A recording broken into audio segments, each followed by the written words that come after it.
What's up, peeps? Welcome to the Ebb and Flow podcast. Excellent to be with you guys. It is your boy, the yogi, Eben Britton. It's an excellent day to be alive. This episode of the Ebb and Flow, it's an excellent one. It's with my brother from another mother, one of my favorite guys I've had the chance to meet over the last couple of years. His name is Dave Meltzer. He's an entrepreneur, philanthropist, awesome guy. Really fills me with hope and light that there is a way to build your billion-dollar empire and stay connected to goodness. Stay rooted in something bigger than yourself, staying out of the ego. And that's what this conversation was really all about. One of the reasons I really love Dave and his message, you could check him out on Instagram, is that he's very spiritually oriented, and you can tell he's been a very successful businessman in all of his ventures. Everything he does, he works towards sustainability, giving back, being of service to his community and the world around him. And how do you do that? How do you build your empire without building your ego? He's written a number of fantastic books connected to goodness, compassionate capitalism. And he's really what, to me, we can all strive for in our entrepreneurial endeavors when it comes to staying rooted in spirit, staying rooted in a higher power. Compassion, forgiveness, joy, love, really letting these concepts, letting these ideals be the engine behind what you do and who you are. It's a powerful conversation. It was really a pleasure to spend time with Dave in doing this conversation. So enjoy it. I know you will. Before I head you off into this episode, guys, I'm telling you what, I've said it before, I'm going to say it again because they are family at this stage. This episode is brought to you by Optimizers. I talk about it just about every week. They have been a big supporter of this podcast, of me and everything I do. I love their products so much. By Optimizers. The single most important supplement that, if anybody asks me, Eb, what supplements should I be taking? The number one thing I always recommend is magnesium. And when I'm recommending magnesium, I'm recommending Magnesium Breakthrough from Optimizers. There's nothing better for your total well-being, for improving your sleep, for improving your recovery. Our optimal well-being, it begins really with getting a good night's sleep. There's almost nothing more important to your life force and your overall health than your quality of sleep. And magnesium is really the fundamental mineral for improving your sleep. And it's honestly, I know we say there aren't any magic pills, but magnesium is truly a magic mineral. It's involved in over 200 various processes necessary to keeping our body functioning at optimal level. It is, for whatever reason, which I don't even really understand the science completely behind how magnesium is so effective, but there's really nothing better for calming your nervous system, toning your nervous system, and improving your sleep than magnesium. And by Optimizer's product, Mag Breakthrough, they've created this incredible blend. It's got 7 unique formulations or variations of the magnesium molecule in there. Makes it super potent, super effective. It's very calming, sleep enhancing. If you struggle with constipation or any type of issue with your digestion or bowel movements, magnesium, I'm telling you what, it's like putting a stick of dynamite in there, man. It'll clear you out. If you take too much of it, you'll be running to the bathroom. I've done it. I've experimented with this. It absolutely happens. So start low, go slow, but that little amount even will improve your sleep immensely. I highly recommend it. So today, for an exclusive amazing deal, head over to magbreakthrough.com/ebb and flow. Use code ebbandflow10 at checkout to save 10%. I'm telling you what, your New Year's resolutions, whatever it might be, you want to get into better shape this year. You want to take better care of yourself this year. Those things are super important. And magnesium is a great place to start with getting you rolling on the path to well-being. So I highly encourage you to check it out. That's magbreakthrough.com/ebb and flow. Use code ebbandflow10 at checkout to get 10% off your next order. All right, y'all. I love you guys. God bless you. I pray that you are standing in your truth with strength and courage, living in your highest greatness for the greatest good of the universe. Enjoy this episode. I'll see you all soon. Peace. You have unlocked the eternal link to internal source, the key of imagination, your admission, access to the enlightened dimension. A gateway at the junction of darkness and light, the place at which the chaos of our conditioned frame of mind give way to a life in constant flux, only to be mastered through vigilant discipline. Peaceful times may come, testing times may go. This is the Ebb and Flow.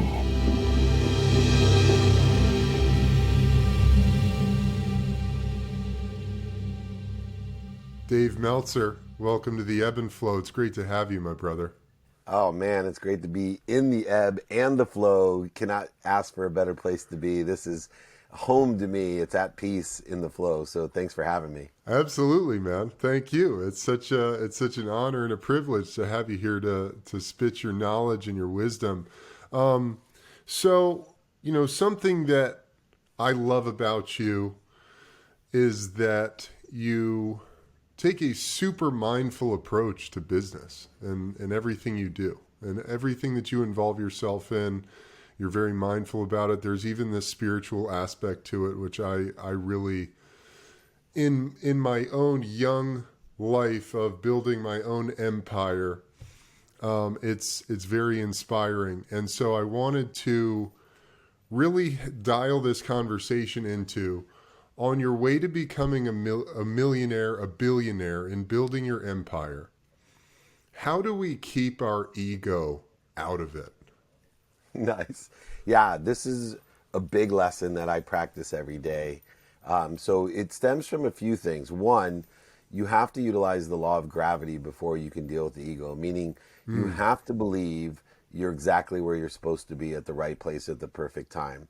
You have to have faith that there's something bigger than you, and that which is bigger than you cares about you as much, or if not more, than you could care about your own children or your parents care about you. If you believe in the law of gravity, even though the world's spinning, hurling, and rotating, and you're still standing here, you have everything you need, from the nutrients, the hydration, the air, and the sleep that you need. Once you know that you are here at the right place at the perfect time, happy, healthy, wealthy, and worthy, now you can understand the perspective or the paradigm of what's interfering with what you already are. Completely divergent when I was young of trying to go get happy, healthy, wealthy, and worthy, doing everything I can to overcome, oversell, back end sell, go over, under, through the amazing desire I had to be what I must be.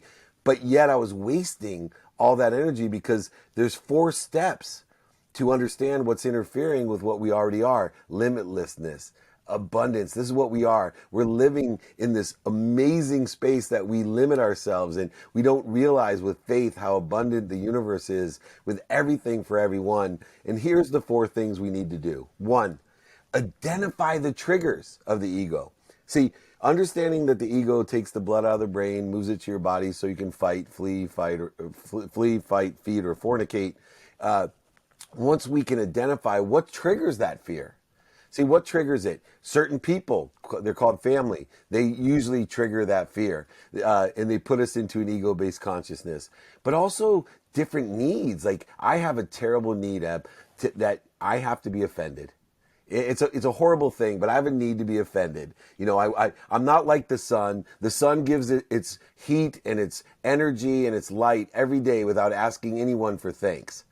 Please, I wish my kids would hate me, but like if you don't say thank you, I'm offended. You know, if you cut me off in your car, I'm offended. Meanwhile, I cut tons of people off and I don't say thank you all the time myself. So I have a freakish need to be offended, to be right, separate, inferior, superior, anxious, frustrated, angry, guilty, resentful.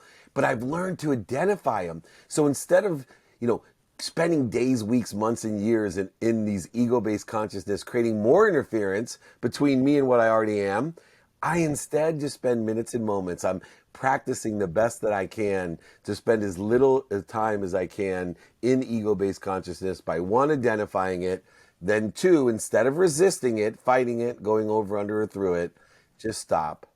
Then I drop by breathing through the nose, out through the mouth, into center or neutral, knowing, apropos to this show, Ebb and Flow, knowing that my greatest power is when there's no interference, when I'm at neutral. Not high, not low, but when I'm in neutral at center. And then I use my 5 daily practices to roll in the right direction. The way that I teach people: identify what puts your mind, body, and soul on fire. Identify the triggers of the ego. When you're on fire, stop, drop, and roll. I love that, dude. I love that. Something that I was thinking about earlier, I went for a walk before this podcast, and I was thinking about this. This is a concept, a principle of my life, is doing my best to get out of the way, to let the universe do its thing. And I know that you're very much a believer in that. And just as you highlighted there, that's part of your daily practice. What does that look like? I mean, you've done so much, man. I mean, when we had our conversation on your podcast, you were telling me about when you lost your first, I don't even think it was you lost your first million. It was like you lost your first 10 million or something insane like that. I lost over 100 million. I lost over 100 million. Yeah, exactly, man. So how do we, how does anyone in this day and age who's driven, who has dreams, who has a mission to make the world a better place, or to even just succeed in their own life, how do we learn how to best get out of our own way to allow the universe to do what it does? It's interesting because there's this combination. We talked about the law of gravity, that I'm happy, healthy, wealthy, and worthy. What am I doing to interfere with it? Well, what we have to do is use our free will, not to go get it, but instead use our free will, the law of Goya, getting off our ass. We have to have a desire that we must be what we can be by enjoying, which is a thoughtful process to enjoy the consistent every day, persistent without quit, pursuit of our own potential. See, a lot of what gets in our way is that we put our attention and intention on coincidences of what we don't want, coincidences of what other people want for us. We put it on what's missing. And then we're surprised that we're actually getting what we want. We're actually allowing the universe to give us what we're asking for. The problem is no one's trained us to ask in the appropriate way by detaching our emotions from the outcome, from the man-made constructs of time, distance, and amounts. Instead, attaching that emotion to all the necessary enjoyment of the consistent, persistent pursuit. See, Chris Gardner, who wrote the movie In Pursuit of Happiness, I tease him all the time. He had Will Smith play in that movie. I said, bro, you got it wrong. He said, what are you talking about? I go, there is no pursuit of happiness. Happiness is the pursuit. And when we know what we want, who we can help, who can help us, how to get it done, know how to prioritize what's important to us, not what's important to other people, what's missing or what you don't want, then we can apply our why. We're not searching for our why. When you're applying your why, that's clearing the interference and it's allowing things to happen. You see, there's a 3-step process of allowance, and this is where people fall down. 1, most people appreciate what they have. They may at times take for granted what they have and not, and even take for granted what they were wishing for. But most people appreciate what they have and it grows. Appreciation is the process of adding value.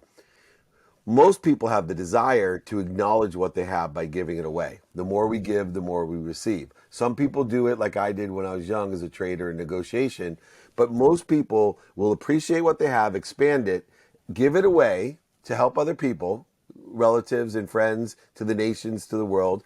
But here's where they fall down. In the process of allowance, you need to ask for more.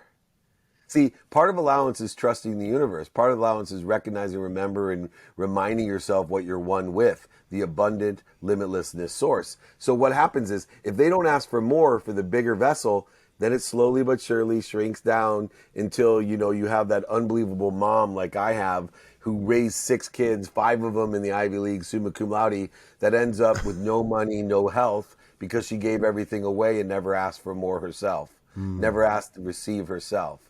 So allowance actually requires you to ask. And by asking the universe, it's a symbol or a sign or an activity of faith. When you ask the universe for what you want, you are actually affirming and confirming and commanding, working with the universe to give you the faith, right? Because when I ask for more, now I know, of course, my children aren't afraid to ask me for more. Why would I be afraid to ask something bigger than me that loves me as much as I love my children for more, when I've done everything I could to appreciate what I've been given and give it away myself through me with that appreciation? So allowance is, the key component that's missing is the ability to ask, and ask for more, ask bigger, ask more often. I think that's so powerful. And it's such a great, I feel like in our culture, people have been trained or conditioned through societal structures to think that the asking for more becomes, it kind of rolls into my next thought of like, if I ask for too much, then I'm being greedy, or if I don't want to ask for too much because then I'm taking more than my fair share, whatever might be the limiting thought process there. And so to actually step into that and use that power of tapping into the limitlessness, the abundance consciousness, and asking for exactly what you want. And how specific does someone need to be, Dave, when they're tapping into this type of, because this is Napoleon Hill, Think and Grow Rich. This is ancient abundance magic here, what we're talking about. And it's so interesting you say that, because the combination, before I touch on, how specific, is we need to be aware of accumulation compared to asking. See, if you accumulate things or friends or people or idea, if you accumulate them, then you actually create resistance, or you're actually a prisoner to that which you accumulate, because you have to take care of that which you accumulate. You have to buy it, sell it, rent it, store it, move it, do all these things with things that you accumulate. See, what we want to do is assimilate, meaning we want to provide the oneness and give it all away. But how specific? We want to be as specific as possible. In my first book, Connected to Goodness, I made an example of, I want a lot of dough. I'm old, so dough meant money when I was young, right? I want a lot of dough. I was a 70s TV guy, right? The Jeffersons. I want a lot of dough. Well, meanwhile, I was wondering why everyone kept bringing me cookies, and so, to get specific, and I know this is a funny example, I see people all the time asking for the wrong things, right? And I've had people end up in divorce because they were asking the universe for the wrong things and putting their intention into it. So they were talking about being by themselves and being alone and being at peace. And Meanwhile, the universe was giving them exactly what they want. So, Right. all of a sudden their wife left them. This really can happen, right? And we have to Sure. realize, you know, what do we want? Who can we help with it? Who can help us? How best to get it done? But you're allowed to change your mind. And that's the nice thing about, if you do, go far down a path of, attention and intention with the wrong coincidence, the nice thing is, look, all you get is results, and it's what you do with the results. I always say pain's an indicator. Setbacks, failures, mistakes are indicators that you have a better place to be, a better position to be in. Now that requires faith, because if you don't have faith, all the mistakes, failures, and setbacks, all the pain in your life become punishment. See, when you have faith that there's something bigger than you, that wants more for you than you want for your own children, when there's mistakes, failures, and setbacks, man, it's a promotion. It's propelling you to something better. The same way as if when I was 3 years old, I reached for a fire on the beach, and my mom, who's a consummate second grade teacher, who is nice about everything, screamed at me in terror and slapped my hand. And I thought my mom was punishing me when I was 3 because she stopped my hand from touching the fire.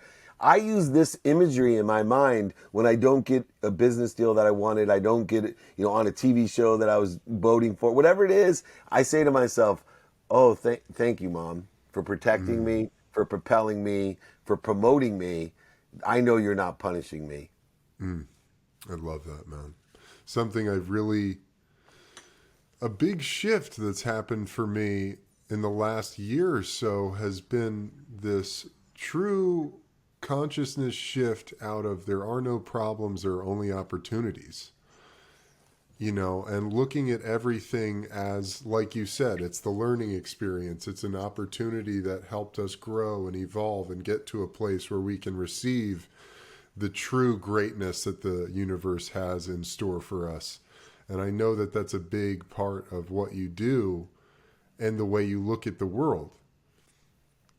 And I think that's just a very important shift that a lot of people can make that will immediately make their lives better, that will help them see the progress that they've made, etc. It's so interesting you say that, because we mentioned how I lost over $100 million. My quantum shift, as I defined it, and as you're defining it there, it happened 2 years before I lost all my money. In fact, I was able to extract greater and bigger lessons from losing all my money because I went through my shift 2 years before, and I had created practices to change the way I looked at things. I had created practices to find the light, the love, and the lessons in all things. And even now, I've evolved now 16 years later to not only find the light, the love, and the lessons, but to determine whether it's worth my man-made constructive time, this 24 hours of activity that I'm given, activity I get paid for, not paid for, planned, not planned, or my sleep. But I now determine with the great chain of feeding to prioritize that which feeds me. So beyond even finding the light, the love, and the lessons, there's some circumstances where I say, you know what? Not worth my time. It's not worth my activity to find the light, love, and lessons in this person. I'm going to let them fall away, or maybe they bleed me. I'm going to fire them from my life, because what I found over this evolution of my quantum shift is that 80% or more of our time is spent with that which bleeds us. The foods, the hydration, the sleep, the ideas, the podcast, the relationships, the business. We are not cognizant of the fact that we can find the light, the love, and the lessons, but we have to add a prioritization to it of, let me spend that time and energy, attention, and intention on the coincidences I want that feed me, not bleed me. And that which does not bleed me, we may want it to fall away, but there's so much that will feed us. And I will tell you, with the optimism and perspective that you have, I would guarantee that the last 12 months were the best 12 months of your life. No doubt about it. Absolutely. It's so true. That's an amazing insight, Dave, because like you, I have coaching clients, people I work with one-on-one. And one of the things I've heard is someone who is spending their time doing something simply for the sake of providing themselves. I'll give you the short form version of this, but simply involving themselves in something to give themselves a new opportunity to make income. and they're not interested in it. They don't even have a talent for it. They don't feel as though the thing that they're doing gives them a headache. And I said to him, I said, man, I don't spend any amount of time in my life doing something I'm not interested in, passionate about, or feel as though can make my life better. And it's just something you said about we spend 80% of our time doing things that just bleed us of our energy, our creativity, our inspiration, etc. And so how have you constructed your life in a way to reduce that 80% margin and increase the amount of time and energy you have for everything else that really fulfills and elevates your life? Well, first of all, it has to be daily practices. So the way the conscious continuum works, that the sensory cellular memory that we have, it communicates with our subconscious, which hosts about 40,000 of the same thoughts that are reoccurring and reinforcing. And then those create neural pathways as well that creates even more efficiencies to those thoughts. But moreover, that subconscious speaks to our unconscious competencies. It speaks to our personality traits, characteristics, obsessions and addictions, an energetic and genetic inheritance that needs sometimes to be broken or improved or promoted. And so for me, having daily practices are essential. Understanding to reconcile the speed of thought with the speed of light, the speed of light being much slower than the speed of thought, so we can maximize our productivity, accessibility, and gratitude by being thoughtful, because that's a faster vibration or frequency. And so I have a very simple methodology, 5 daily practices. I'm going to, give my email because I want people to get my 5 days. It's free. I send my book. I don't give a shit. I am here to empower over 1 billion people to be happy. I've lost more money and made more money. That's not what's going to do it for me. It's empowering people like Eb here that's going to empower another 1,000 to empower another 1,000. So david@dmeltzer.com. Here's the 5 keys. 1, take inventory every day of what you want personally.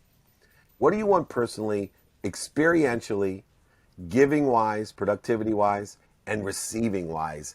And do it for today, taking into account midterm and long-term milestones, objectives that you may think that you want today. Don't be afraid of being a hypocrite and changing your mind tomorrow. Don't be a hypocrite and be afraid of changing your mind from yesterday. But for today, this is what's personally, experientially giving and receiving what I want. Then the fastest way to get it is to find out who you can help and who can help you. Then create some sort of discipline, strategy, and awareness based off of time. I use a student in my calendar. I use lenses of productivity to make sure I'm providing value. Accessibility, which is a bifocal lens. It's a lens of being accessible to as many people as I can to be in the ebb and flow, but also accessing what I want by asking big, not limiting myself. And of course, the lens of gratitude, which we discussed earlier, to find the light, the love, and the lessons. Then if you know your what, your who, and your how, you now can prioritize.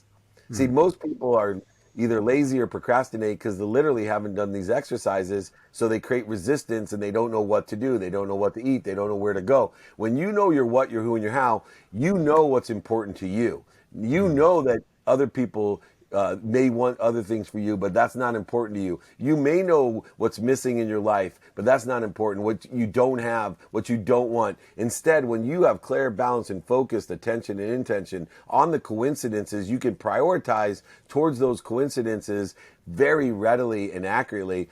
If you know your what, your who, your how, and your now by prioritizing, this enables you to apply the why, to lessen the resistance and interference. It allows you to apply your why, not searching for what you already have, not creating void, shortages, and obstacles in your life, like you said, by being a tube, food in, food out, paycheck in, paycheck out. You actually are applying your greatest gift of spirit, the one that's always with and through you in the ebb and flow.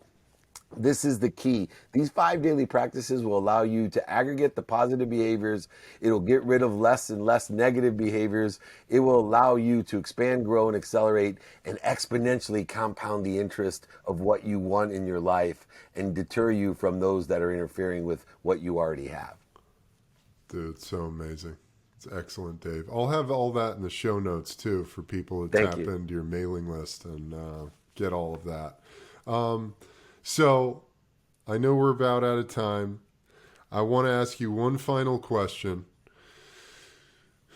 One critical piece of advice for your 17, 18-year-old self who's just graduated from high school, and you live in this day and age right now. How do you get started? Where do you begin your journey as a doer of good in the world to maximize your potential? Yeah, you need to find at least 3 people that sit in the situation that you want to be in and ask them for help. You know, to be kind to your future self by asking for help, by doing good deeds and surrounding yourself with those mentors. You can live in ignorant humility, not ignorant arrogance. If I could talk to my 17-year-old self, it would be, I was such a giver of, the more I give, the more I receive. I wish somebody would have pushed it down my throat. You don't have to please everyone. You need to learn to love you. And you can give everything you receive, but you need to receive it first. You can't give what you don't have. And the easiest way to get more of what you want is to find someone that already has it and ask them for directions. The true humility is not giving. The true humility is asking for help and then giving when you receive the help. You become more. The more you help others, the more you help yourself. I have a saying, be kind to your future self. Do good deeds. And one of the best deeds you can do is to ask someone for help. Let me tell you why. There's 2 of the most counterintuitive things that happen in life. The first is with sleep, because it drives me crazy. Majority of the people on earth, they go to sleep to get rest, and they wake up more tired than when they went to sleep. That's like you and I going out to eat, bro. We eat and drink for 2 hours, and we leave the restaurant, and we're like, we're starving. Yeah. We would say to each other, there's something wrong with the meal, right? So there's something wrong with your meal if you're going to bed and waking up more tired. Yes. Okay, so let's fix that. The other, counterintuitive, the other counterintuitive thing is that we all love to give. It feels so good when we're helping others. It feels so good when people ask us for advice, ask us for help. There's probably no better feeling of worthiness than when someone else asks us. But for some reason, we think we're offending somebody, or we're being a nudge or a nuisance or a burden if we ask someone for help, when ourselves, we love doing it. So I'm telling everyone, give somebody the opportunity to feel really good. Make them appreciated by asking them to help you. It's such a win-win. Talk about the ebb and flow. It all is done by asking somebody for help. That's the start. With your good intentions, the flow will continue to not only flow, but grow. Dude, I love that so much. That's so excellent. I wish I had that advice myself at 17 or 18. Me too. Because how many times have we spent in our life going, man, I'm desperate for help, but I don't know who to ask, and I don't want to feel like a nuisance or an idiot or ask the wrong question or whatever it might be. Or needy. Absolutely. I need something, but I don't want to seem like I need something. Right. Yeah. That's amazing, man. Dave, I can't thank you enough, brother. You're an absolute gift to the world. I appreciate you so much, and I'd love to do it again sometime, my man. Anytime, and I'd love to see you at SoFi. We got some content we could do, or at the Win in the lobby. Wherever you're around, man, please reach out. Thank you so much. What a great show. What a great person. Thank you for helping me with my mission to empower other people to be happy. Absolutely, brother. Thank you again. And until next time, Dave, I appreciate you, man. Appreciate you. Acknowledged. Thank you.